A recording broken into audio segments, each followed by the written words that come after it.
اللہم صلی علی سیدنا محمد وعلی آل سیدنا محمد۔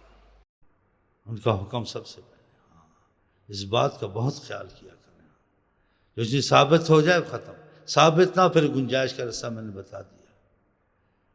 آپ کو پتہ ہے آپ نے کہ ساری امت کے کہنا ضروری ہے نا، یہ طریقہ نہیں ہوتا بولنے کا جیسے یہ لوگ کرتے ہیں اور قتل کرواتے ہیں، بریلوی دیوبندی بریلوی کو، سنی شیعہ کو، وہ طریقہ نہیں آتا ہے۔ آقا نے کہا کافر کو بھی گالی مت دو، قرآن نے کہا ولا تجدون، تو آپس میں گالیاں دینی چاہیے کافر کو بھی، ولا تجدون من دون اللہ، ان کو مت برا بھلا کہو، گالیاں دو جو اللہ کے مشرک ہیں، ان سے بھی اخلاق سے بات کر، ادفع باللتی ہی احسن۔ حکمت کا دیکھو کس حکمت سے بات ہے، والموعظۃ الحسنۃ سے، اور تمہاری زبان میں مٹھاس ہو۔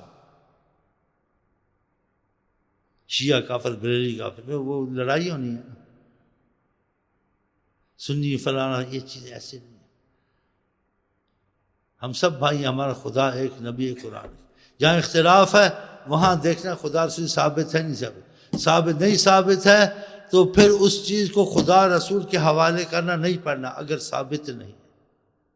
قرآن میں کس چیز کا تم اختلاف ہو، تم اس میں نہیں تمہارا اتفاق ہوتا، فردوہ الی اللہ والرسول، اس چیز میں مت پڑھو، چھوڑ دو اس کو۔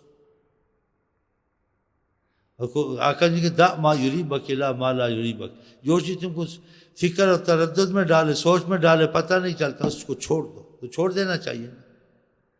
اس لیے یہ بہت ضروری ہے۔ آقا جی کہ تم جنت میں نہیں جاؤ گے جب تک تمہیں ایمان نہیں ہوگا۔ کہا تم میں ایمان نہیں ہو سکتا جب تک تمہاری آپس میں محبت نہیں ہوگی۔ تو محبت اختلاف کرنے سے ہوگی یا اختلاف کو چھوڑنے سے ہوگی؟ اختلاف کو چھوڑو گے تو ہوگی، پھر اختلاف کو چھوڑ دو۔ وہ طریقہ آقا میں اپنی طرف سے تو نہیں گاڑ کے بول رہا ہوں، قرآن نے بھی یہی کہا جس چیز میں اختلاف ہو چھوڑ دو، آقا جی نے بھی یہی کہا۔ اور جو چیزیں بحث میں آتی ہیں، خدا کی عظمت، رسول کی عظمت، اس میں پڑھنا ہی نہیں ہے۔